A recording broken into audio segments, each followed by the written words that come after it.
Well, the United States is taking new steps to make civilian drones a part of our everyday lives. Those drones will be a distant cousin of military drones like this one, like the Predator that U.S. military personnel use. They use these drones against targets in countries like Afghanistan, Pakistan, Yemen as well. The drones that we're talking about today, these are a kindler, friendlier, gentler drone, so to speak, a version that could soon find a home in cities across this country. The FAA this week picked 6 teams in 9 states to test the drones. Gregory McNeil is an associate law professor at Pepperdine University at the law school there. He co-directed a counterterrorism program at the Justice Department.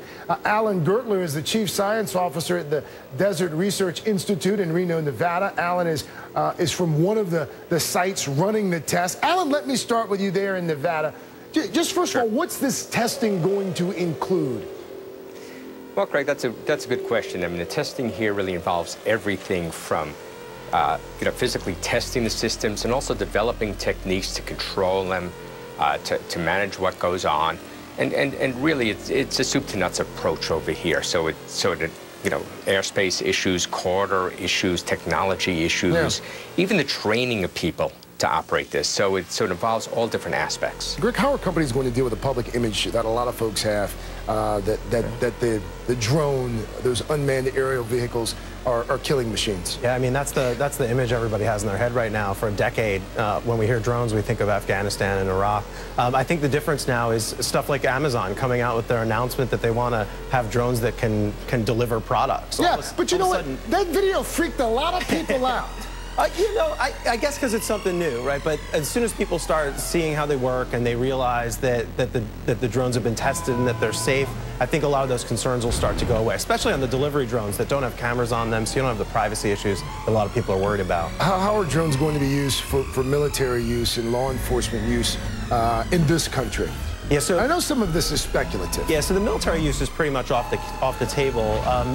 The law enforcement use, though, search and rescue operations are the big things law enforcement wants to do. In cities like Houston, where if there's an automobile accident and they have to document the scene, oftentimes they'll have to take a ton of time on the ground documenting the accident scene, whereas now they could pop a drone up, fly it over the traffic scene, take some photos, put it back down, that type of stuff. They'll also use it in serving warrants and that kind of thing. Search and rescue as well. Yeah, but no armed drones. Not yet. Alan, the FAA, what does the agency have to do before we see drones in our skies? Oh, well, there's a whole host of things that have to be done. For example, you have multiple aircraft and occupying a space over there. How do you avoid collisions? I mean, one of the things we talk about is how do you avoid the lawn darts? In other words, accidents happening. All of these things have to be developed. We have to develop those protocols. It's like driving a car. I mean, we had to start somewhere. We had to set the rules of the road, and that's the type of thing that needs to get developed right now. Alan, this may seem like a silly question to you, but one of the things that continues to strike me is, how are we going to stop someone who does not want a drone over his or her property? How are we going to stop them from shooting it down? Well, there is the one town where it is legal to shoot them down. But I think part of it is, as was said earlier in this piece over here, we have to be able to look at those peaceful uses. Right now, in our head, we have this thing of the Predator. We have to get away from that. Yeah. You look at things, you look at firefighting. I mean, we had that accident in Prescott, Arizona, where 12 firefighters died. And the reality was, if you had drones in there that can go in, be low, actually see through the smoke, maybe we could have avoided that. So I think we have to really change our mindset, get away from what we're thinking about now, which is real, and then look at these other applications. And as we learn to accept them, then you're going to get away from that sort of, that desire to say, hey, there's a drone, let me shoot it down. Greg, you wrote something in Forbes that actually it was the catalyst for this conversation. You wrote in part, quote, while individuals may believe they have an expectation of privacy in their backyard and that the government or other persons should not be allowed to operate an aircraft to peer down onto private property, that belief is fundamentally flawed. What court rulings back that up? Yeah, it's totally wrong. So in the late 80s, there were cases, Florida versus Riley, California versus Serralo. In both of those cases, it had never made it to the Supreme Court that there had never been a case before the Supreme Court where law enforcement had flown over,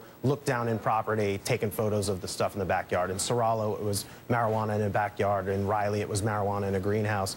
In both instances, the court looked at it and said, you don't have a reasonable expectation of privacy from aerial surveillance because any other person could have been flying by in a Cessna and taken the same picture, handed it off to law enforcement, so don't expect privacy, at least as a Fourth Amendment matter, in your backyard. Illegal search and seizure. Unreasonable search and seizure.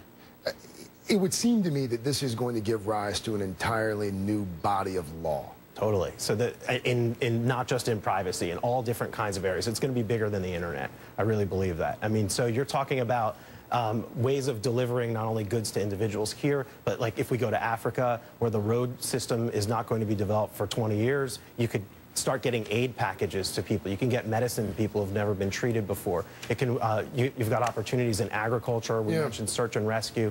It's really a limitless industry so long as we don't regulate it in a way that holds it back, as long as we allow innovation. This is very fascinating. We got to stop it now because we can't spend 15 minutes talking about drones on a Saturday afternoon. But I want to have you back, Alan. Alan, I want you to be one of our drone guys. Alan Gertler from the Desert Research throw it on for Institute. a while here, you know. Well, it does. We're not going to pay you, but we want to have you back.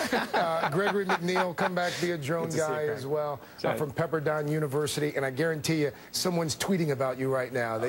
You have quite the fan following on Twitter. Big thanks to you both. Thanks, Greg.